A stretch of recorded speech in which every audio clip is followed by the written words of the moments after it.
كتاب الله دستوري وخير الخلق أسوتنا بسنته انجلى نوري لهدي الحق أرشدنا.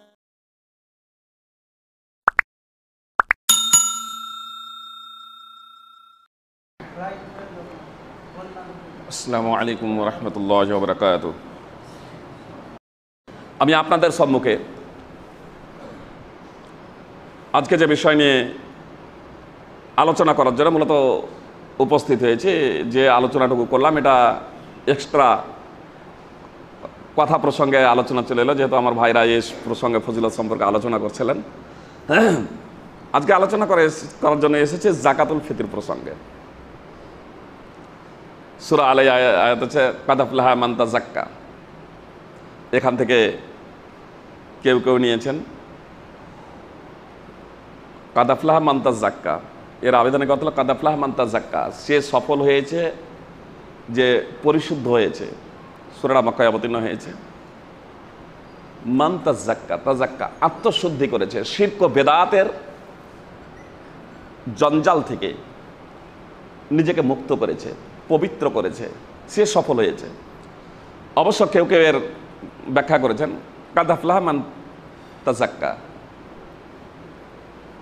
সেই সফল হয়েছে যে ফিতরা আদায় করেছে। এজন্য আজকে অনেকেই তেলাওয়াত করে থাকে ফিতরা আদায় প্রসঙ্গে। আমি অবশ্য আপনাদের সম্মুখে আজকে ফিতরা আদায়ের বিষয় নিয়ে যে আয়াতটি তেলাওয়াত করছি আপনাদের সম্মুখে করতে যাচ্ছি, তা হলো আল্লাহ তাআলা বলেন ওয়া ইয়াউমা ইউনাদিহিম ফায়াকুলু মাযা আজাবতুমুল মুরসালিন। সূরা কাসাস 28 নম্বর সূরার 65 নম্বর আয়াত। সেদিন আল্লাহ তাদেরকে ডেকে বলবেন, তোমরা রাসূলগণকে কি জবাব দিয়েছিলে। তাদেরকে, মানব জাতকে ডেকে বলবেন, তোমরা রাসূলদেরকে কি জবাব দিয়েছিলে, তোমরা রাসূলদের আহ্বানে সাড়া দিয়েছিলে না দেওনি। এই আয়াতটি আপনাদের সম্মুখে আলোচনা করার অন্যতম কারণ হলো জাকাতুল ফিতর কি দিতে হবে। এ প্রসঙ্গে আজকে ইউটিউব, ফেসবুক থেকে নিয়ে পত্র পত্রিকায়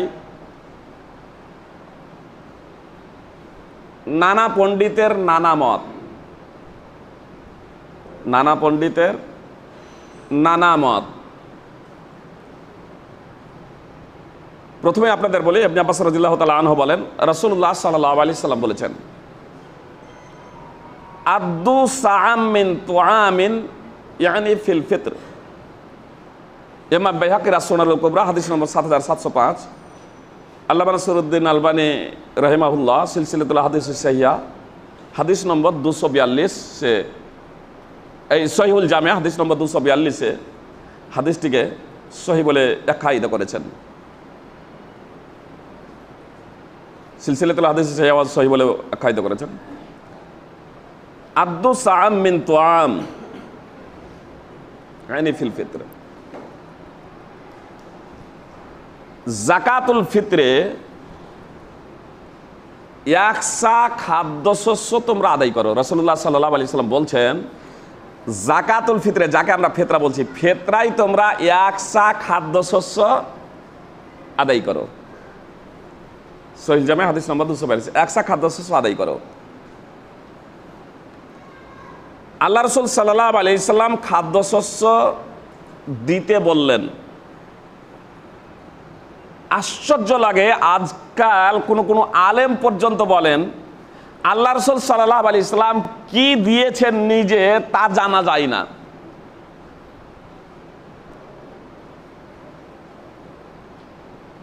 কি দিয়েছেন এটা জানা যায় না। আল্লাহ রাসূল খাদ্যশস্য দিতে বলেছেন। আল্লাহ রাসূল সাল্লাল্লাহু আলাইহি সাল্লাম খাদ্যশস্য ফরজ করেছেন। আল্লাহ রাসূল সাল্লাল্লাহু আলাইহি সাল্লাম ফরজ করেছেন খেজুর, জব প্রভৃতি খাদ্যশস্য আল্লাহ রাসূল সাল্লাল্লাহু আলাইহি সাল্লাম ফরজ করেছেন। এ বিষয়ে কারো কোনো দ্বিমত নেই। সবাই বলছেন যে আল্লাহ রাসূল সাল্লাল্লাহু আলাইহি সাল্লাম ফরজ করেছেন, খাদ্যশস্য দিতে বলেছেন। তারপরে কিছু ব্যক্তি আজকাল বলছেন আল্লাহ রসুল কি দিয়েছেন এটা বোঝা যায় না, অতএব আমরা টাকা দেব না খাদ্যশস্য দেব, এটা আমাদের ব্যাপার, যেটা সুবিধা সেটা করব। জি, আমি আপনাদের খুব সহজভাবে বিষয়টাকে বোঝার প্রচেষ্টা করি। যদি জানা যেত স্পষ্টভাবে যে আল্লাহ রসুল সাল্লাল্লাহু আলাইহি ওয়াসাল্লাম আমাদের খাদ্যশস্য দিয়েছেন, আল্লাহ রসুল সাল্লাল্লাহু আলাইহি ওয়াসাল্লাম আমাদের জন্য খাদ্যশস্য ফরজ করেছেন, আল্লাহ রসুল সাল্লাল্লাহু আলাইহি ওয়াসাল্লাম আমাদের জন্য খাদ্যশস্য দিতে বলেছেন, আর আল্লাহ রসুল সাল্লাল্লাহু আলাইহি ওয়াসাল্লাম কিছুই দেননি, তা আমাদের কি করতে হতো? দিতে হতো না দিতে হতো না? স্পষ্ট যদি থাকতো যে আল্লাহ রসুল সাল্লাল্লাহু আলাইহি ওয়াসাল্লাম কিছুই দেননি, ধরে নিলাম তরকার খাতে কিছুই দেননি, কিন্তু আল্লাহ রসুল সাল্লাল্লাহু আলাইহি ওয়াসাল্লাম আমাদের জন্য খাদ্যশস্য দেওয়াকে ফরজ করেছেন, খাদ্যশস্য দিতে বলেছেন, তা আমাদের জন্য দেওয়াটা কি ফরজ নয়? আপনাদের স্পষ্ট করে বলি, কিছু আলেমদের বিভ্রান্তির জন্য আল্লাহ রসুল সাল্লাল্লাহু আলাইহি ওয়াসাল্লাম 11টি বিয়ে করেছিলেন, আল্লাহ রসুল সাল্লাল্লাহু আলাইহি ওয়াসাল্লাম 11টি বিয়ে করেছিলেন, আমাদের কারোর জন্য 11টি বিয়ে করা বৈধ? কেন আল্লাহ রসুল সাল্লাল্লাহু আলাইহি ওয়াসাল্লাম করেছিলেন, আল্লাহ রসুল সাল্লাল্লাহু আলাইহি ওয়াসাল্লাম করেছিলেন, এটা আল্লাহ রসুল সাল্লাল্লাহু আলাইহি ওয়াসাল্লামের জন্য নির্দিষ্ট। তিনি উম্মতকে 11টি বিয়ে করতে বলেননি। 4-এর বেশি বিয়ে করা একসাথে কারোর জন্য বৈধ নয়। সর্বোচ্চ একসাথে কোনো ব্যক্তি যদি বিবাহ করব মনে করে, যদি ইনসাফ নেই, প্রতিষ্ঠা কায়েম করতে পারে স্ত্রীদের মাঝে, তাহলে একসাথে 4 জন স্ত্রী রাখতে পারে। যতক্ষণ না একজন মাইনাস হবে মৃত্যুর মাধ্যমে অথবা তালাক বিচ্ছেদের মাধ্যমে, ততক্ষণ পর্যন্ত বিয়ে করা যাবে না। একসাথে 4 জনের বেশি স্ত্রী রাখা যাবে না। তাহলে এর দ্বারা এটা স্পষ্ট হয়ে গেল যে রাসূলুল্লাহ সাল্লাল্লাহু আলাইহি ওয়াসাল্লাম আমাদের যা করতে বলেছেন তা আমাদের করাটা আমাদের জন্য অপরিহার্য, বিশেষ করে যে জিনিসটা আমাদের জন্য ফরজ করেছেন। তার কারণ জাকাতুল ফিতরকে রাসূলুল্লাহ সাল্লাল্লাহু আলাইহি ওয়াসাল্লাম আমাদের জন্য ফরজ করেছেন। ইবনে আব্বাস রাদিয়াল্লাহু তাআলা আনহু বলেন, ফারাজা রাসূলুল্লাহ সাল্লাল্লাহু আলাইহি ওয়াসাল্লাম যাকাতাল ফিতরে, ফারাজা রাসূলুল্লাহ সাল্লাল্লাহু আলাইহি ওয়াসাল্লাম যাকাতাল ফিতরে তুহরাতাল লিসাইমি মিনাল লাগবি ওয়ার রাফাস ওয়া তু'মাতাল লিল মাসাকিন। সুনানে আবি দাউদ হাদিস নম্বর 1609, সুনানে ইবনে মাজাহ হাদিস নম্বর 1827। রাসূলুল্লাহ সাল্লাল্লাহু আলাইহি ওয়াসাল্লাম যাকাতুল ফিতর ফরজ করেছেন রোজাদারের রোজাকে অন্যায় অশ্লীল থেকে, অন্যায় অশ্লীল কথাবার্তা এবং কাজকর্ম থেকে, অশ্লীল কাজকর্ম এবং কথাবার্তা থেকে, অশ্লীল কাজকর্ম এবং অনর্থক কথাবার্তা থেকে রোজাকে পবিত্রকরণের জন্য। তুহরাতাল লিসাইমি মিনাল লাগবি ওয়ার রাফাস, রোজাদারকে পবিত্রকরণের জন্য অনর্থক কথাবার্তা এবং অশ্লীল কাজকর্ম থেকে পবিত্র করার জন্য। ওয়া তু'মাতাল লিল মাসাকিন, এবং মিসকিনদের দরিদ্রদের খাদ্যস্বরূপ। অত্র হাদিস থেকে দুটো বিষয় বোঝা গেল। রাসূলুল্লাহ সাল্লাল্লাহু আলাইহি ওয়াসাল্লাম যাকাতুল ফিতর ফরজ করেছেন কি জন্য?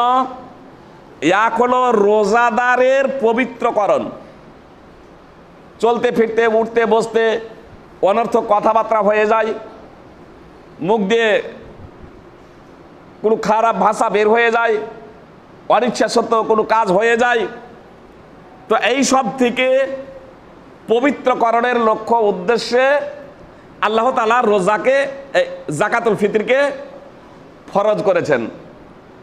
মানে বিষয়টি এ থেকে স্পষ্ট যে এটি কাফারা, রোজাদারের কাফারা। তাহলে বলবেন যারা রোজা রাখে না, যেমন শিশু, দুটো যেহেতু কারণ উল্লেখ করা যায়, তু'মাতাল লিল মাসাকিন, শিশুদেরও যাকাতুল ফিতর আদায় করতে, শিশুদের পক্ষ থেকে যাকাতুল ফিতর আদায় করতে হবে। কেন? যদিও সে রোজাদার নয়, কিন্তু দ্বিতীয় যেটা লাভদায়ক, দরিদ্র মিসকিনদের খাদ্য সেটা পাওয়া যাচ্ছে। এজন্য স্পষ্ট হাদিস আছে, ছোট হোক আর বড় হোক সকলের উপরে একসা খাদ্যশস্য ফরজ করেছেন রাসূলুল্লাহ সাল্লাল্লাহু আলাইহি ওয়াসাল্লাম। তো রোজাকে, যাকাতুল ফিতরকে রাসূলুল্লাহ সাল্লাল্লাহু আলাইহি ওয়াসাল্লাম ফরজ করেছেন, এটা রাসূলুল্লাহ সাল্লাল্লাহু আলাইহি ওয়াসাল্লামের স্পষ্ট হাদিস দ্বারা প্রমাণিত। আজকাল অনেকেই বলে যে রাসূলুল্লাহ সাল্লাল্লাহু আলাইহি ওয়াসাল্লামের যুগে টাকা পয়সা কম ছিল, এজন্য তিনি খাদ্যশস্য দিতে বলেছিলেন, কিন্তু আজকে টাকা পয়সাও অনেক। এ দাবিটা মিথ্যা, এ দাবিটা মিথ্যা। সহিহ মুসলিম, নাসাই, মুসনাদ আহমদ বিভিন্ন হাদিস গ্রন্থে আছে, সহিহ মুসলিমে হাদিস আছে, আয়েশা রাদিয়াল্লাহু তাআলা আনহা থেকে বর্ণিত যে রাসূলুল্লাহ সাল্লাল্লাহু আলাইহি সাল্লাম স্ত্রীদের জন্য 500 দিরহাম মোহর নির্ধারণ করেছিলেন।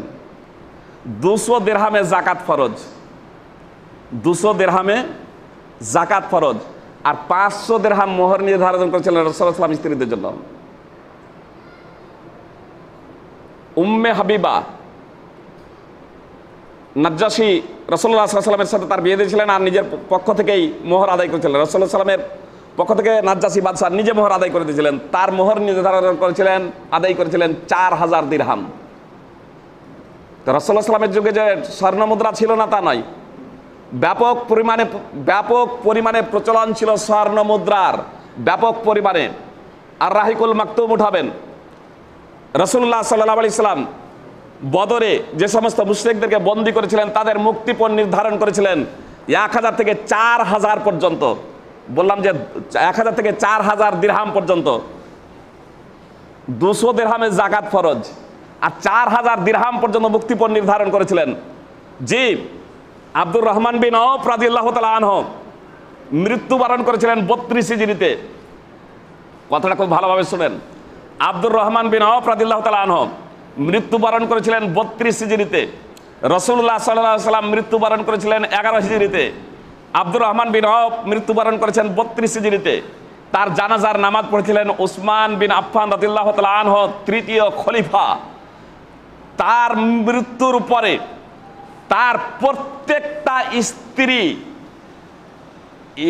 1 লক্ষ স্বর্ণ, 1 লক্ষ দিনার, 1 লক্ষ দিনার করে উত্তরাধিকার পেয়েছিলেন। আরে স্ত্রীরা তো পাবে কত? 8 ভাগের 1 ভাগ। তার ছেলেও ছিল, মেয়েও ছিল, তার অনেক ছেলে এবং অনেক মেয়েও ছিল। স্ত্রী পাবে 8 ভাগের 1 ভাগ। ওই 8 ভাগের 1 ভাগ ভাগ হতে গিয়ে স্ত্রীদের কত হচ্ছে? 1 লক্ষ দিনার। মুসনাদ আহমদে হাদিস রয়েছে, বিশুদ্ধ হাদিসে হাদিস, 1 লক্ষ দিনার। তাহলে স্বর্ণ মুদ্রা ছিল না এমনটি না, রাসূলুল্লাহ সাল্লাল্লাহু আলাইহি ওয়াসাল্লামের যুগে ও স্বর্ণ মুদ্রা ছিল। কেউ কেউ যখন কোনো কিছু পায় না তখন বলে আসলে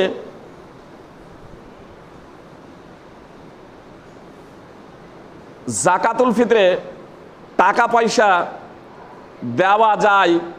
তার কারণ হলো যে ইমাম বুখারী যাকাতুল ফিতরে টাকা পয়সা দেওয়ার কথা বলেছেন।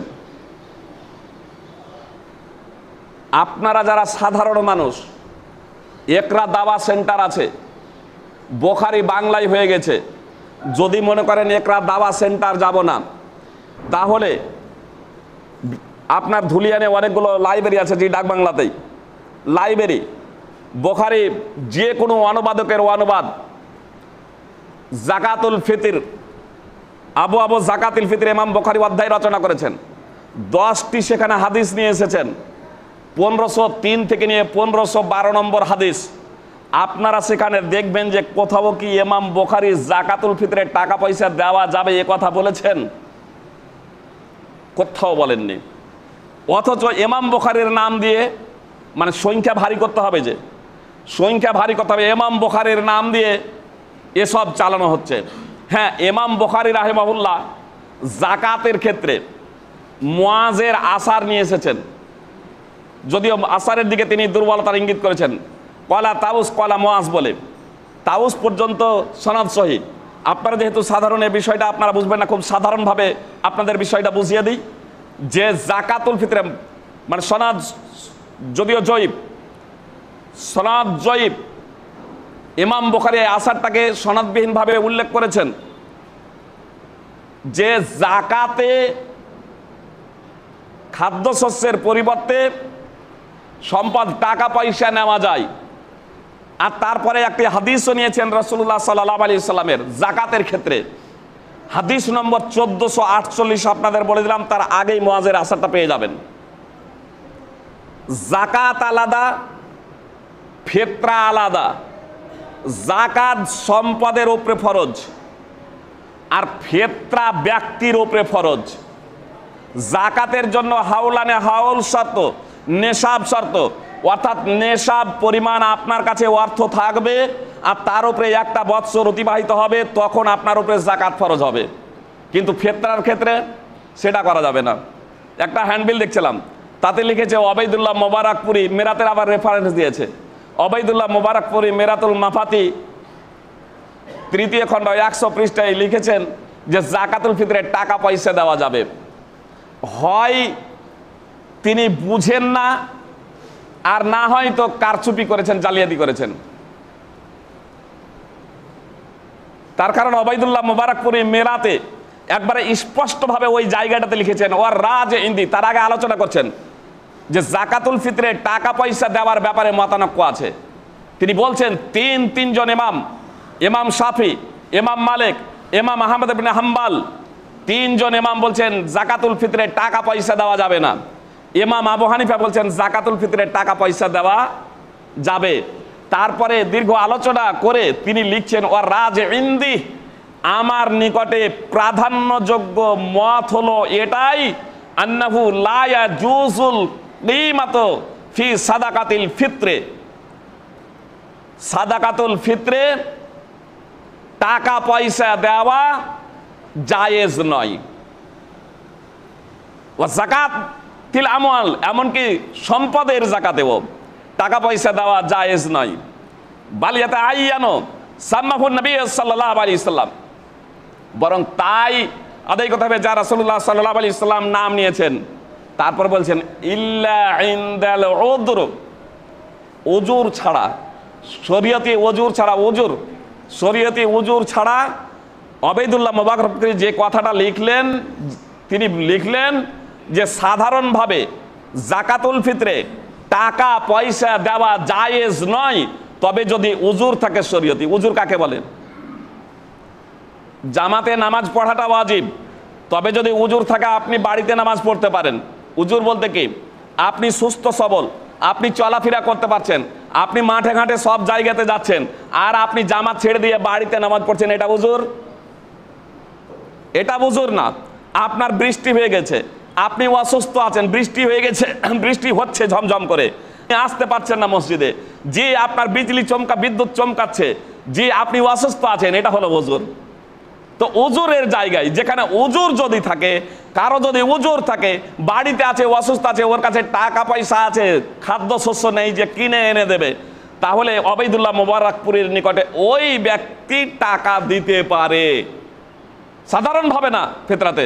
কিন্তু সেই ব্যক্তি যদি কোনো সংগঠন এবং মডেল সর্দার যারা টাকাটা নেবে, তারা কি করবে? সৌদি ফতোয়া কমিটি বলছেন যে সংগঠন ওই টাকা পয়সাটা নেবে, ওর পক্ষ থেকে ও টাকা পয়সাটা দরিদ্রদের মাঝে বন্টন করবে না, বরং খাদ্যশস্য কিনে সেই খাদ্যশস্যটা বন্টন করবে। আপনাদের কাছে স্পষ্ট করতে এই বিষয়টা, সুপ্রিয় ভাই, ইমাম বুখারী রাহিমাহুল্লাহ 1506 নম্বর হাদিসকে কেন্দ্র করে একটা অনুচ্ছেদ রচনা করেছেন, বাবু সাদাকাতিল ফিতর সাউম মিন তুআম। অনুচ্ছেদ সাদাকাতুল ফিতরের 1 সা খাদ্যশস্য। ইমাম বুখারী রাহিমাহুল্লাহ বলছেন যে জাকাতুল ফিতরে 1 সা খাদ্যশস্য দিতে হবে। ইমাম বুখারী স্পষ্টভাবে অনুচ্ছেদ রচনা করছেন খাদ্যশস্য দিতে হবে, আর আমার কিছু ভাইরা বলছেন, ইমাম বুখারী বলছেন টাকা পয়সা দিতে হবে। ইমাম বুখারী নামে স্পষ্ট জাকাতুল ফিতরে টাকা পয়সা দিতে হবে, স্পষ্ট একটা বর্ণনা কোথাও নেই। আরও আপনাদেরকে স্পষ্টভাবে বলে দিই, কেউ ইদানিংকালে বলে উমর বিন আব্দুল আজিজ জাকাতুল ফিতরে খাদ্যশস্য আর জাকাতুল ফিতরে টাকা পয়সার কথা বলেছেন। যে উমর বিন আব্দুল আজিজ ইনি হলেন তাবেঈ, ইনি 61 হিজরিতে জন্মগ্রহণ করেছিলেন। হাসান বাসরি ইনিও তাবেঈ, তিনিও টাকা পয়সা দেওয়াকে জায়েজ বলেছেন। ইমাম আতা ইনিও তাবেঈ, ইনি উসমান রাদিয়াল্লাহু তাআলা আনহুর খিলাফতে জন্মগ্রহণ করেছিলেন। 27 হিজরিতে তিনি জন্মগ্রহণ করেছিলেন। ইমাম আতা ইনি 27 হিজরিতে জন্মগ্রহণ করেছিলেন। মক্কারিনী মুফতি আব্দুল্লাহ ইবনে আব্বাস এবং আব্দুল্লাহ ইবনে উমার অনেক সাহাবায়ে কেরাম ছিলেন। সাহাবায়ে কেরামদের যুগে ইমাম আতা ফতোয়া প্রদান করতেন। একদা আব্দুল্লাহ ইবনে উমার রাদিয়াল্লাহু তাআলা আনহু মক্কায় এলে তাকে লোকজন একত্রিত হয়ে জিজ্ঞেস করতে শুরু করলেন, মাসলা মাসাইল, ফতোয়া জিজ্ঞেস করতে শুরু করলেন। তখন আব্দুল্লাহ ইবনে উমার রাদিয়াল্লাহু তাআলা আনহু বলেছিলেন, আরে ইমাম আতা তোমাদের মাঝে থাকতে আমাকে ফতোয়া জিজ্ঞেস করছো? ইমাম আতা এত বড় একজন মহান বিদ্বান,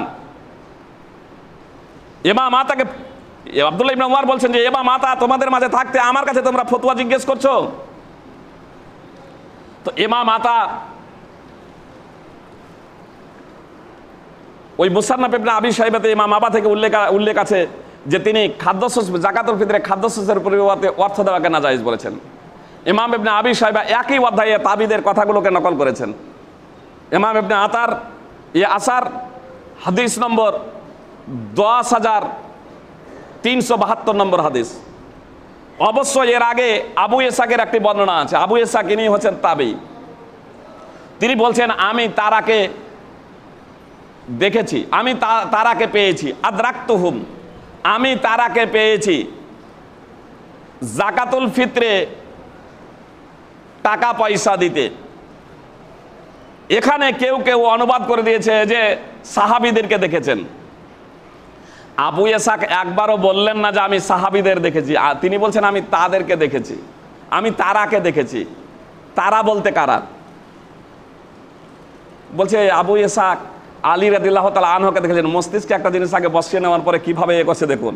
বলছে আলী রাদিয়াল্লাহু তাআলা আনহুকে দেখেছিলেন? জি, আলী রাদিয়াল্লাহু তাআলা আনহুকে দেখেছিলেন। তো এতে কি হলো?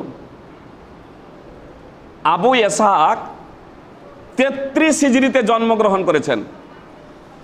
সকলের রকমাতে আবু ইসহাক 33 হিজরিতে জন্মগ্রহণ করেছেন।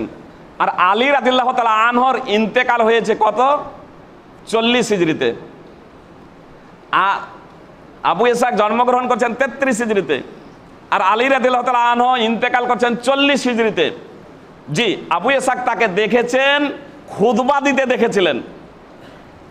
তিনি রমাদানের রোজা করতে দেখেছেন আলী রাদিয়াল্লাহু তাআলা আনহুকে, এরও কোনো উল্লেখ নাই। তিনি জাকাতুল ফিতর আদায় করতে দেখেছেন, তারও কোনো উল্লেখ নেই। 7 বছর তবুও তখন বয়স। তো এর দ্বারা তিনি সাহাবীদের জাকাতুল ফিতর দেখেছেন। আবু ইসহাক যেখানে নিজে সাহাবীদের নাম নিচ্ছেন না, সাহাবীদের কথা বলছেন না, তো এই আবু ইসহাক যাদেরকে বলেন আমি তারাকে দেখেছি, তারা বলতে কারা? যদি বলেন, কেউ যদি বলেন সাহাবী তো হতে পারে, তার কারণ তিনি কিছু সাহাবীর, তার যুগে কিছু সাহাবী ছিলেন, তো সাহাবী হতে পারে, সাহাবী ঠিক আছে, হতে পারে সাহাবী, তাবিও তো হতে পারে না, পারে না। তার কারণ সিংহভাগ তাবি থেকে তিনি বর্ণনা করেছেন, তাবি। কুফাবাসীও হতে পারে, তাহলে সাহাবিও হতে পারে, তাবেইও হতে পারে, তাবিও হতে পারে, আবার অজ্ঞাত ব্যক্তিও হতে পারে। তার কারণ তিনি 70 জন অজ্ঞাত ব্যক্তি থেকে বর্ণনা করেছেন। ইমাম ইবনুল মদিনী এ কথা উল্লেখ করেছেন, ইমাম যাহাবী প্রমোদগণ, যে 70 জন এমন ব্যক্তি থেকে তিনি বর্ণনা করেছেন, তিনি ছাড়া আর কেউ তাদের থেকে বর্ণনা করেনি। তো কারা? তারা বলতে কারা?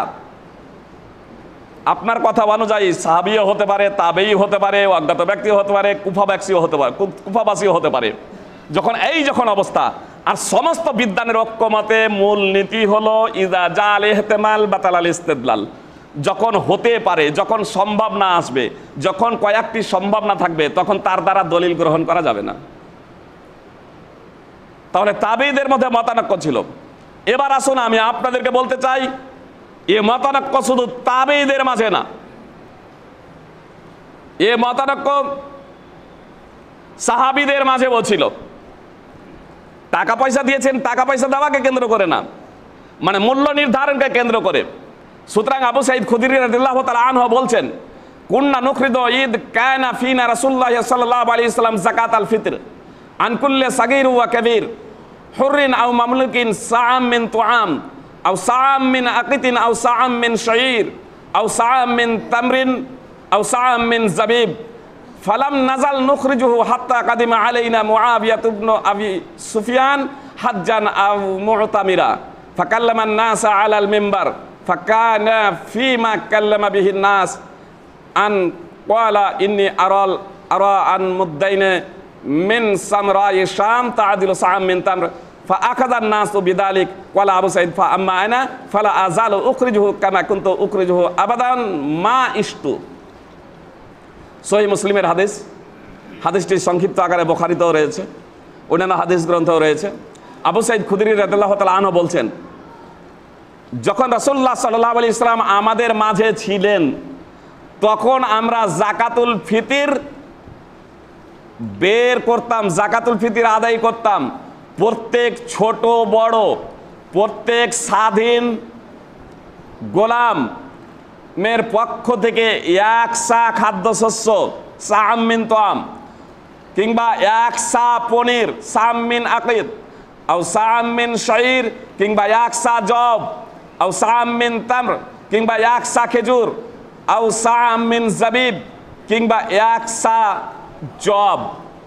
ফালাম নাজাল নুখরিজুহু হাত্তা কাদিমা আলাইনা মুআবিয়া ইবনে আবি সুফিয়ান হাজ্জান আও মুতাবিরা। আমরা বরাবর আমরা এভাবেই সর্বদা আদায় করতেছিলাম, এমনকি মুআবিয়া বিন আবি সুফিয়ান আমাদের নিকটে এলেন হজ কিংবা উমরা করার উদ্দেশ্যে। মুআবিয়া বিন আবি সুফিয়ান তিনি যখন খলিফা হয়েছিলেন, ইবনে খুজাইমাতে স্পষ্ট আছে যখন খলিফা হয়েছিলেন সে সময় এসেছিলেন, আর খলিফা হয়েছিলেন 41 হিজরিতে। 41 হিজরিতে আলী রাদিয়াল্লাহু তাআলা আনহু ইন্তেকাল করেছেন 40 হিজরিতে। আলী রাদিয়াল্লাহু তাআলা আনহুর খেলাফত, খোলাফায়ে রাশিদিনের খেলাফত 40 হিজরিতে শেষ হচ্ছে। তা আবু সাঈদ খুদরি রাদিয়াল্লাহু তাআলা আনহু কি বলছেন, যে আমরা বরাবর খাদ্যশস্য বের করতাম, আমরা বরাবর। আলী রাদিয়াল্লাহু তাআলা আনহু এর থেকে কি প্রমাণিত হলো? আবু বকরের যুগে খাদ্যশস্য বের করেছি, উমারের যুগে খাদ্যশস্য বের করেছি, উসমান রাদিয়াল্লাহু তাআলা আনহুর যুগে খাদ্যশস্য বের করেছি, আলী রাদিয়াল্লাহু তাআলা আনহুর যুগে খাদ্যশস্য বের করেছি, খোলাফায়ে রাশিদিনের যুগে আল্লাহ রাসূল সাল্লাল্লাহু আলাইহি ওয়াসাল্লামের যুগে খাদ্যশস্য বের করেছি, খোলাফায়ে রাশিদিনের যুগে খাদ্যশস্য বের করেছি। অতঃপর মুআবিয়া এলেন। মুআবিয়া কি টাকা দিতে বললেন? টাকা দিতে বলেননি। তিনি বললেন, আমি শাম দেশের গম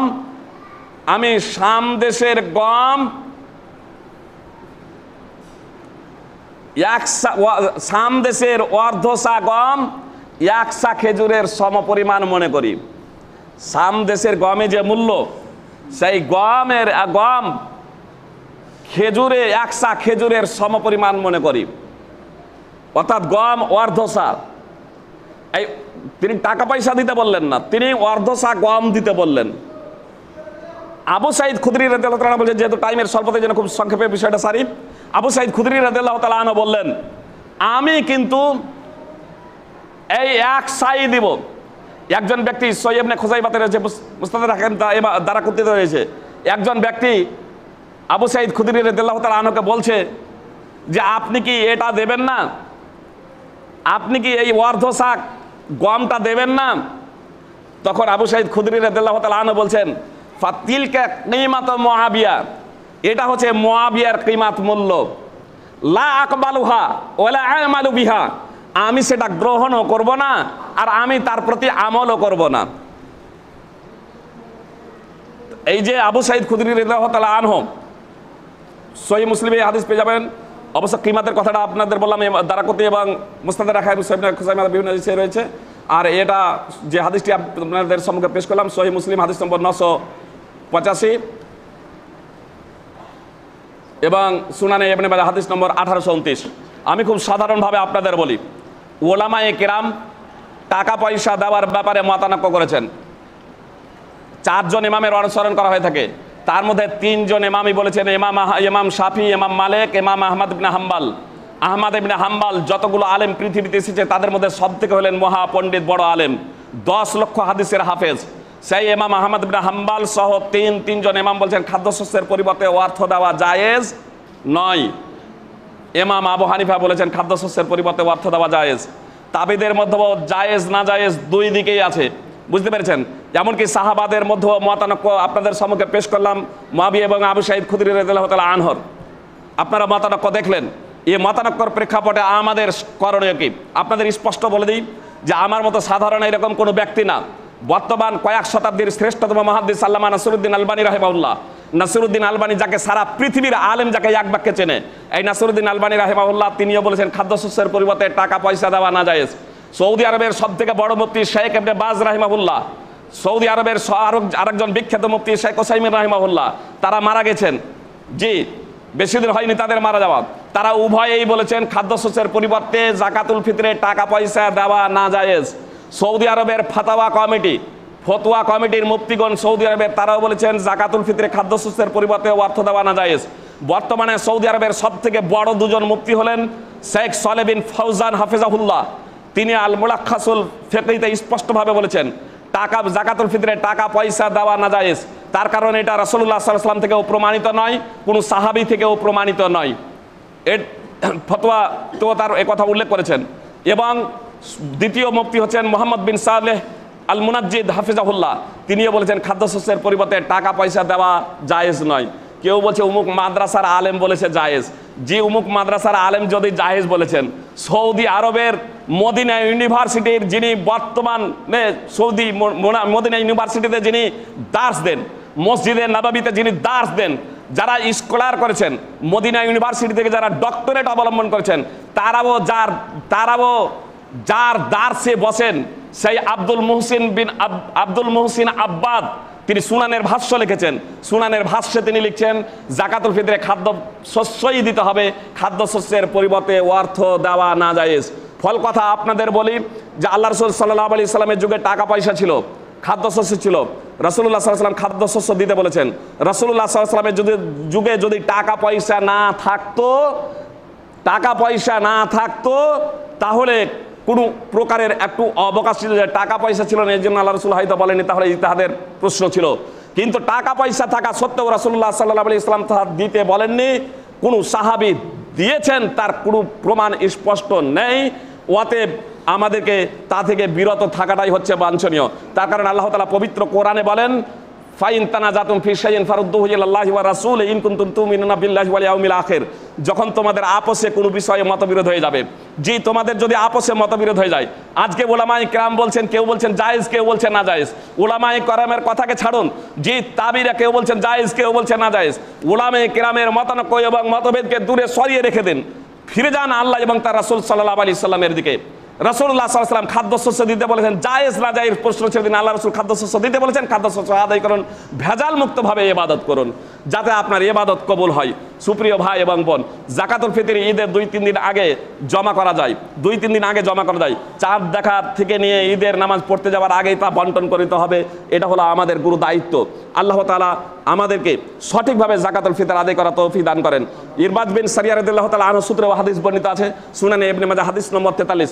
রাসূলুল্লাহ সাল্লাল্লাহু আলাইহি সাল্লাম বলছেন, আমি তোমাদের সুস্পষ্ট দলিলের উপর রেখে যাচ্ছি, যার রাতটিও দিনের মতো। আমার পরে ধ্বংসশীল ব্যক্তি কেবলমাত্র বিচ্যুত হতে পারে, এই সঠিক পথ থেকে দূরে সরে যেতে পারে। রাসূলুল্লাহ সাল্লাল্লাহু আলাইহি ওয়াসাল্লাম বলেন, তোমাদের মধ্যে যারা জীবিত থাকবে তারা অনেকেই মতভেদ দেখতে পাবে। যখন তোমরা অনেক মতভেদ দেখতে পাবে, তখন আমার সুন্নাত এবং আমার খোলাফায়ে রাশিদিনের যে সমস্ত পরিচিত সুন্নাত আছে, সেই সুন্নাতকে তোমরা আঁকড়ে ধরো। মতভেদের সময় কি বললেন আল্লাহ রাসূল সাল্লাল্লাহু আলাইহি ওয়াসাল্লাম? আমার সুন্নাত এবং খোলাফায়ে রাশিদিনের সুন্নাতকে তোমরা আঁকড়ে ধরো। অতএব আল্লাহ রাসূল সাল্লাল্লাহু আলাইহি ওয়াসাল্লাম এবং খোলাফায়ে রাশিদিনের যে সুন্নাত, সেই সুন্নাতকে আঁকড়ে ধরাটা আমাদের জন্য জরুরি। অত্র হাদিস যেমন বললাম যে আবু সাঈদ খুদরি রাদিয়াল্লাহু তাআলা আনহু বলছেন, মুআবিয়ার আগে পর্যন্ত, মদিনায় মুআবিয়ার সন্দেশ থেকে আসার আগে পর্যন্ত, হজ উমরার জন্য আসার আগে পর্যন্ত সব খাদ্যশস্য দিতেন এবং সব খাদ্যশস্য দিতেন।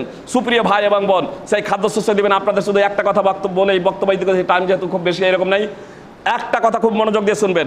রাসূলুল্লাহ সাল্লাল্লাহু আলাইহি ওয়াসাল্লাম জব একসা ফরজ করেছেন, নাম নিয়েছেন, কিশমিশ একসা নিয়েছেন, খেজুর একসা নিয়েছেন, পনির একসা নাম নিয়েছেন। সবগুলো জিনিসের কি মূল্য একই ছিল?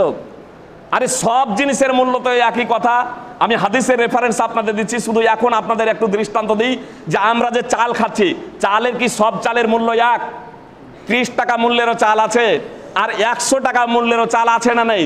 রাসূলুল্লাহ সাল্লাল্লাহু আলাইহি সাল্লামের যুগেও সবগুলো জিনিস ছেড়েই দিলাম। আপনার খেজুরের মূল্যই একরকম ছিল না। জি, সহিহ বুখারীতে হাদিস আছে, হাদিস নম্বর 2223-23, হাদিস সহিহ বুখারী হাদিস নম্বর 2303 এবং 7350, সহি মুসলিম হাদিস নম্বর 1593। রাসূলুল্লাহ সাল্লাল্লাহু আলাইহি ওয়াসাল্লাম খাইবারে একজন কর্মচারী নিযুক্ত করেছিলেন। তিনি একদা রাসূলুল্লাহ সাল্লাল্লাহু আলাইহি ওয়াসাল্লামের নিকটে ভালো ভালো খেজুর নিয়ে এলেন। আল্লাহ রাসূল সাল্লাল্লাহু আলাইহি ওয়াসাল্লাম জিজ্ঞেস করছেন, সবই কি খেজুর এইরকম? তখন তিনি বলছেন যে না, সব খেজুর এইরকম না, 1 খেজুর 2 খেজুরের বিনিময়ে নিয়েছি। সহি বুখারীর বর্ণনা, ইন্না লা নাশতারি সাবিসাইন, 2 খেজুরের বিনিময়ে 1 খেজুর কিনে নিয়েছি। ভালো 1 খেজুর কিনে নিয়েছি, আপনার মিশ্রিত 1 খেজুরের বিনিময়ে। জি, 2 খেজুর, খেজুর যে ছিল সেই খেজুরের মূল্য একরকম ছিল না, খেজুরের মূল্যেও আপনার পার্থক্য ছিল। অথচ রাসূলুল্লাহ সাল্লাল্লাহু আলাইহি ওয়াসাল্লাম সমস্ত খেজুরেরই যাকাতুল ফিতরে 1 ফরজ করেছেন। যে আপনার কম মূল্যের খেজুর খাচ্ছে কম মূল্যের খেজুর দেবে, যে আপনার বেশি মূল্যের খেজুর খাচ্ছে বেশি মূল্যের আপনার খেজুর দেবে, যে আপনার স্বর্ণা চাল খাচ্ছে সে স্বর্ণা চাল দেবে, যে আপনার বাসমতি চাল খাচ্ছে সে বাসমতি চাল দেবে। কিন্তু আমাদের কিছু আলেম ওলামা আজকে এ টাকা নির্ধারণ করতে গিয়ে আপনার এই টাকাকে আপনার সবারই উপরে এক সমান পরিমাণে ফিট করে দিচ্ছে, যেটা সঠিক নয়। আল্লাহ তাআলা আমাদেরকে এ বিতর্ককে ছেড়ে দিয়ে কোরআন এবং সুন্নাহর দিকে প্রত্যাবর্তন করার তৌফিক দান করেন, যাতে আল্লাহ তাআলা আমাদের এই ইবাদতকে কবুল করেন, সেইভাবে যাতে আমরা এই ইবাদত করতে পারি এবং যাকাতুল ফিতরকে সেইভাবে আদায় করতে পারি যেভাবে রাসূলুল্লাহ সাল্লাল্লাহু আলাইহি ওয়াসাল্লাম আমাদেরকে আদায় করতে বলেছেন। 1 খাদ্যশস্য যাতে দিয়ে আমরা যাকাতুল ফিতর আদায় করি এবং আল্লাহ তাআলার কাছে কামনা করি যে আল্লাহ গো, তুমি আমাদের রমজানের রোজা সিয়ামকে কবুল করে নাও, ইবাদতকে কবুল করে নাও, যাকাতুল ফিতরকে কবুল করে নাও এবং লাইলাতুল কাদার যে আসছে সেই লাইলাতুল কাদারকে পাওয়ার আমাদের সুযোগ করে দাও, যাতে আমরা লাইলাতুল কাদারের মাহাত্ম্য এবং মর্যাদা অর্জন করতে পারি। তার জন্য তুমি তৌফিক দান করো। ইকরা দাওয়া সেন্টারের পক্ষ থেকে আজকে যে প্রোগ্রাম, আল্লাহ তাআলা ইকরা দাওয়া সেন্টারের যারা কর্মচারী, যারা তার সাথে জড়িত আছেন এবং যারা জড়িত নেই, সকলের জন্য আল্লাহর কাছে প্রার্থনা করি, আল্লাহ গো, তুমি সকলকে আমাদের ক্ষমা করে দাও। আমিন। আকুলু কাওলি হাযা, আস্তাগফিরুল্লাহ লি ওয়া লাকুম ওয়ালিল মুসলিমিন। আসসালামু আলাইকুম ওয়া রাহমাতুল্লাহি ওয়া বারাকাতুহু।